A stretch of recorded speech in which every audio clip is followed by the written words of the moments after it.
Bismillahirrahmanirrahim. Sambutlah salam penghormatan terindah dari hati kecil saya yang paling dalam. Saya percaya dan yakin, seyakin-yakinnya kalimat salam ini memiliki kekuatan yang sangat-sangat dahsyat, yang insya Allah mampu menciptakan keakraban di antara kita. Jarak kita boleh jauh, saudaraku. Seragam kita boleh beda, warna kulit boleh tidak sama, tapi ingat, hati harus selalu sama. Assalamualaikum warahmatullahi wabarakatuh.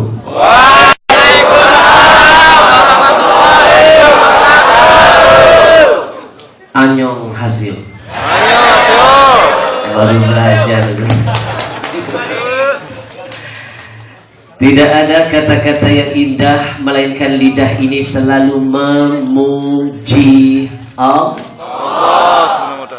Saya teringat di antara salah satu manfaat kalau sering membaca kalimat tasbih, itu mempercepat doa kita dikabulkan oleh Allah. Satu saat ada sebuah cerita, adalah salah seorang imam terkenan. Yang benar apa? Tadi saya ngomong apa? Yang ceramah siapa? Mulut siapa? Musola buat lo. Ustadz dilawan.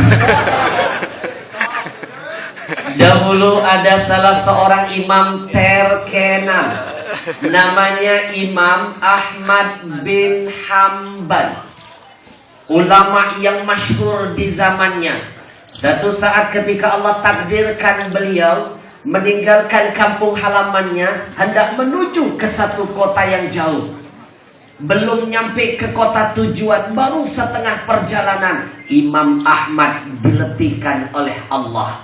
Lalu Imam Ahmad istirahat di salah satu musolah masjid. Beliau masuk ke dalam masjid, beliau tidur-tiduran di masjid. Tiba-tiba Allah menguji kesabaran Imam Ahmad. Datang salah seorang pengurus masjid, lihat ada orang asing yang tidak dikenal. Imam Ahmad diusir. Dia nggak sadar kalau yang dia usir ini orangnya jauh lebih mulia dari yang mengusir. Maka pesan pertama yang ingin selalu saya sampaikan, khusus buat diri saya, hidup jangan suka lihat orang dari penampilannya. Boleh jadi mungkin dia miskin di mata kita, tapi siapa yang mengira dia kaya di mata Allah ketimbang kita tahu. Hidup di dunia jangan suka lihat orang dari penampilannya. Boleh jadi mungkin dia jelek di hadapan kita, tapi siapa yang mengira mungkin dia indah di mata Allah ketimbang kita tahu. Contohnya Imam Ahmad diusir. Marah ke Imam Ahmad? Tidak. Beliau nerima apa yang sudah Allah takdirkan. Maka pesan kedua tolong disimak. Wala taqulu likulli syai'in limadza. Jangan sekali-kali kamu berkata kepada Allah dengan kalimat kenapa. Dengan apapun ujian yang Allah hadirkan untukmu, dikasih penyakit, dikasih kehilangan barang, dikasih apapun ujian, nggak pantas bilang kepada Allah, ya Allah kenapa? Nggak pantas. Tapi katakan mal hikmah, apa hikmah dibalik semua kejadian itu. Imam Ahmad yakin segala sesuatu pasti ada hikmahnya. Beliau keluar dari dalam masjid. Ternyata begitu diusir, beliau berdiri di pinggir jalan, lihat kanan, lihat kiri. Ternyata beliau kaget. Nggak jauh dari lokasi masjid ada seorang penjual roti. Dilihat Imam Ahmad lagi berdiri baca tasbih, lagi duduk baca tasbih, lagi ngulek-ngulek roti dagangannya baca tasbih. Itulah bedanya pedagang zaman dulu dengan pedagang sekarang. Kalau pedagang zaman dulu mas ngadon dagangan baca tasbih, makanya dagangannya berkah, yang jajan barokah. Tapi pedagang zaman sekarang gimana mau berkah? Ngadon dagangannya nyanyi lagu kucing garong. Yang jajan jadi garong.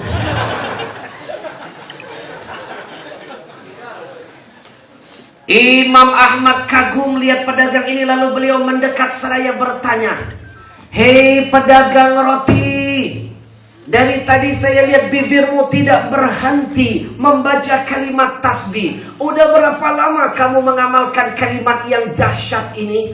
Pedagang roti nggak tahu kalau yang nanya ini ulama terkenan. Pedagang roti berkata, "Hei fulan, kalau mau tahu berapa lama saya sudah ngamalin kalimat tasbih, udah lama tahu." "Iya berapa lama? Kasih tahu saya." "Mau tahu banget atau tahu aja?" Mohon maaf Ustaz, ini ceramah yang sudah dimodif dengan warna abad sekarang. Karena kalau ngadepin anak muda, saya harus belajar bahasa anak muda. Kalau ngadepin orang tua harus cara orang tua. Sampaikan dakwah itu menurut bahasa kaumnya. Ustaz bilang,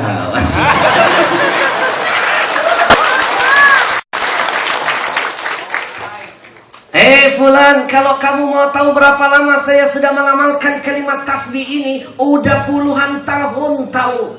"Baik," kata Imam Ahmad. Pertanyaan kedua, kalau sudah puluhan tahun kamu baca kalimat tasbih, apa yang sudah kamu dapat dari Allah? Dan apa yang sudah Allah hadirkan untukmu?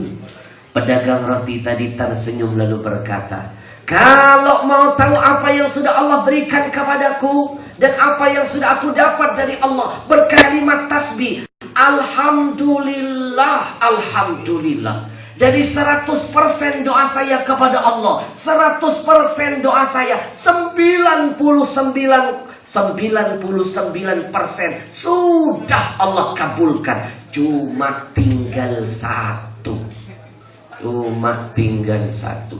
Orang Korea bilang satu, bahasanya apa? Anak. Anak siapa? Hana. Oh Hana. Orang Arab itu kalau bilang satu, nanti belajar sama guru kita. Beliau ini lama di Konjen Jeddah.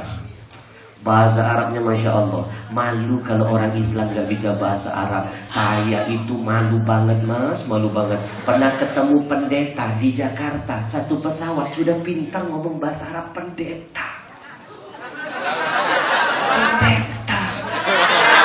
Timur Tengah.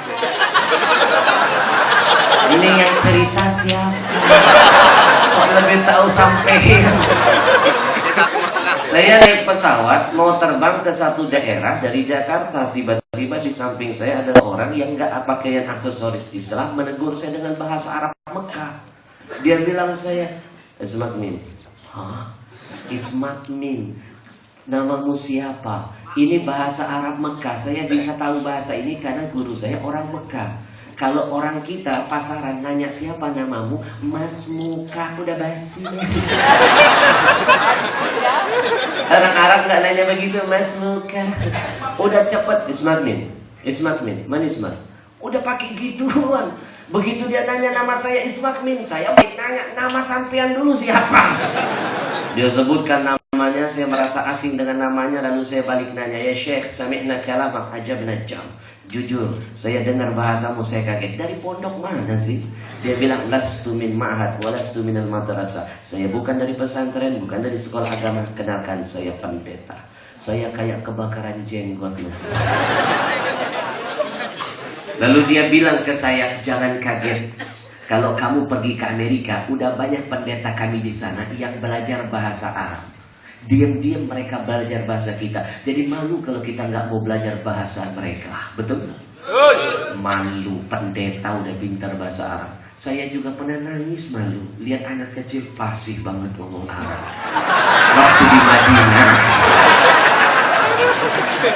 Waktu di Madinah. Orang itu kalau bilang satu, bahasa Arabnya wahid. Wahidun. Nama beliau.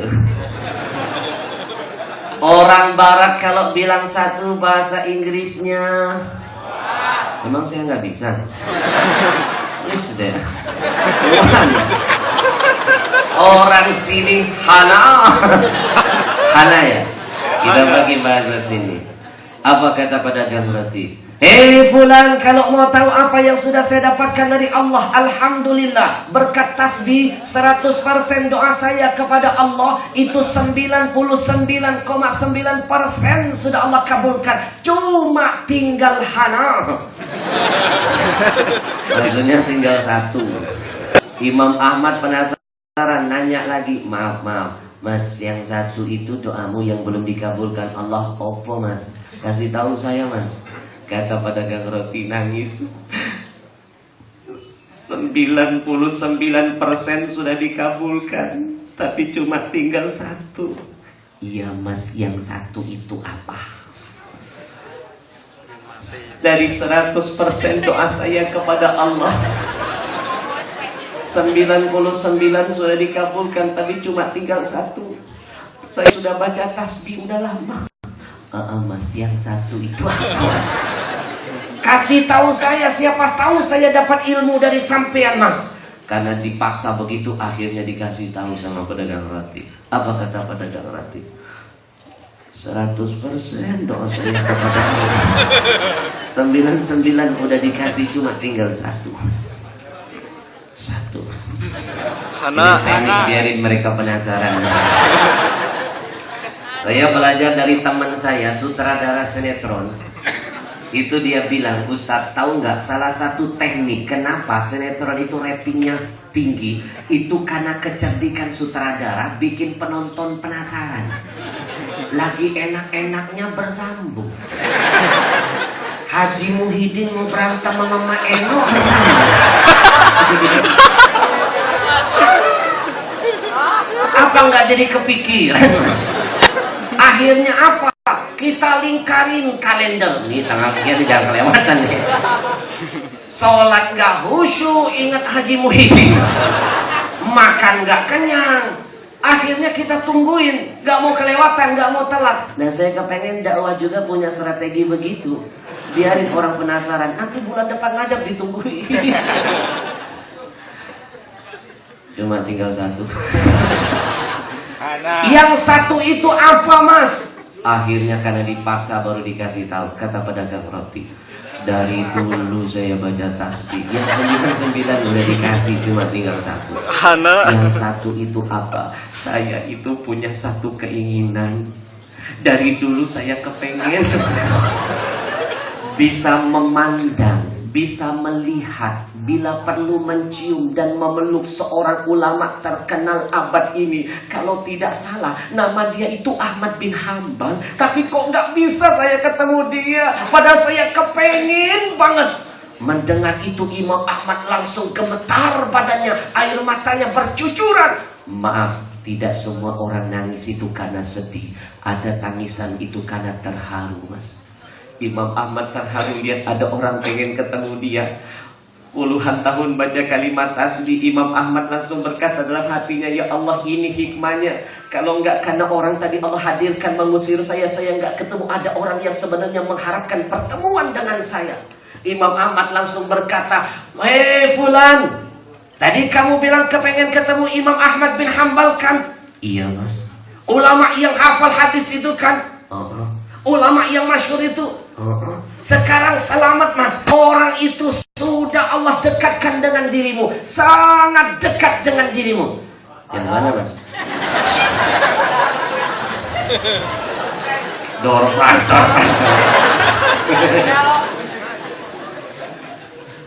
Orangnya sudah sangat dekat dengan kamu mas. Yang mana mas? Saya orangnya. Oh tidak bisa. Tidak bisa. Jangan bercanda.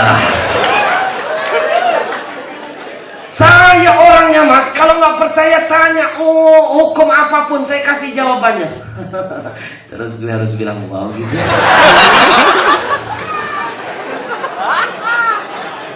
Ditanya dengan hukum apapun ternyata benar. Imam Ahmad menghadirkan jawaban lengkap dengan dalil-dalilnya. Dia langsung percaya Pak. Dia peluk, dia cium Imam Ahmad. Lalu dia bisikan ke telinga Imam Ahmad. Kenapa enggak ngomong dengan dia? Berangkat dari kisah singkat dan nyata ini, saya hanya ingin mengajak. Siapa yang ingin doanya segera dikabulkan. Siapa yang mau hajatnya segera diwujudkan. Siapa yang ingin apa yang dia cita-citakan segera Allah hadirkan. Maka kata kuncinya banyak-banyak bertasbih memuji Allah. Kita tasbih sama-sama. Kita iringi dengan, kita pasang niat dengan kalimat ini. Mudah-mudahan Allah berkahi hidup kita semua. Amin. Allah jaga diri kita dan keluarga kita yang ada di Indonesia. Amin. Amin. Mudah-mudahan semua apa yang kita cita-citakan Allah wujudkan. Amin. Amin.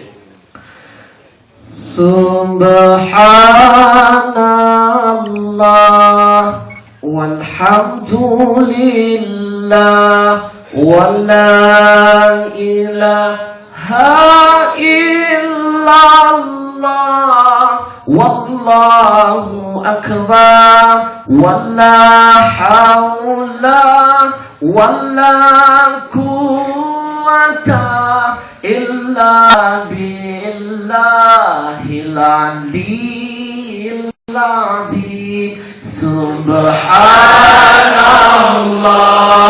walhamdulillah wa la ilaha illallah wallahu akbar wa la hawla wa la quwwata illa billahil aliyyil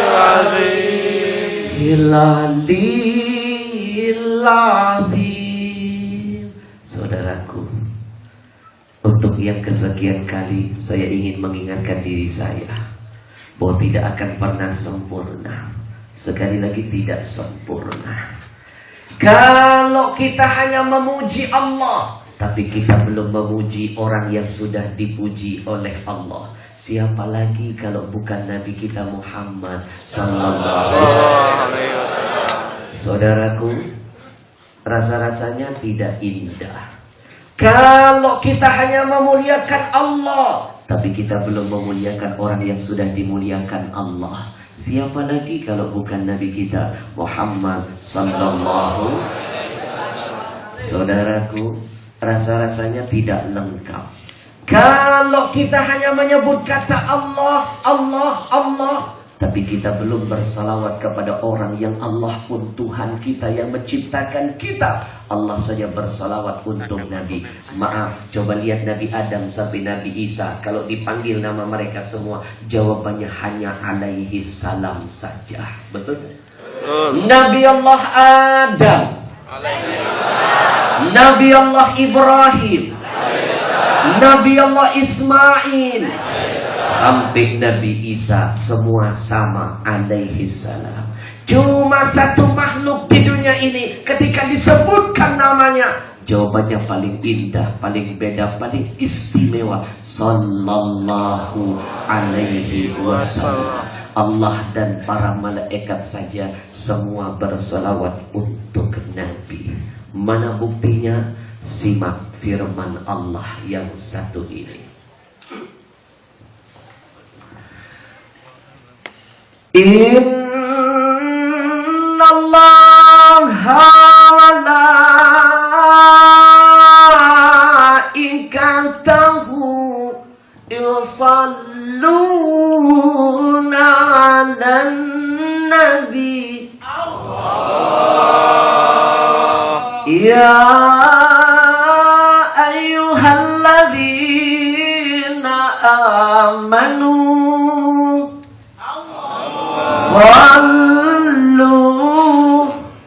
Sallu alaihi wa sallimu taslima. Allahumma salli wa sallim wa barik alaihi simak. Kalau Allah saja yang maha kita puja, Allah yang kita puja, Allah saja memuji Nabi kita. Pertanyaan saya, apa enggak malu? Apa enggak malu? Kita yang hina, kita yang enggak pantas dipuji, apalagi dipuja, tidak mau memuji Nabi kita. Emang kita siapa? Halo. Yang kompak bantu saya. Emang kita siapa? Halo. Enak saya punya asisten ya. Lebih kompak ya bro. Kalau Allah saja yang jelas maha mulia, Allah maha mulia, Allah memuliakan Nabi kita. Pertanyaan saya, apa enggak malu? Apa enggak malu kita yang hina ini tidak mau memuliakan Nabi kita? Emang kita siapa? Halo. Kok jadi begini? Lebih kompak. Kalau Allah saja yang maha menciptakan kita semua, Allah Tuhan kita yang memiliki segala-galanya, Allah saja bersalawat untuk Nabi. Pertanyaan saya, apa enggak malu? Apa enggak malu kita yang belum punya apa-apa, cuma manusia biasa, makhluk lemah, sudah tidak mau bersalawat untuk Nabi kita? Emang kita siapa? Halo. Ini yang ceramah siapa mas? Kalau saya ajak bersalawat sama-sama yang ada di sini mau? Wahai para pecinta Rasulullah, wahai orang-orang yang merindukan syafaat dari Rasulnya, siapa yang ingin kelak dibangkitkan bersama Rasulnya, maka bersalawatlah untuk Rasul. Ya Rasulullah, ya Habiballah, ya Rasulullah, ya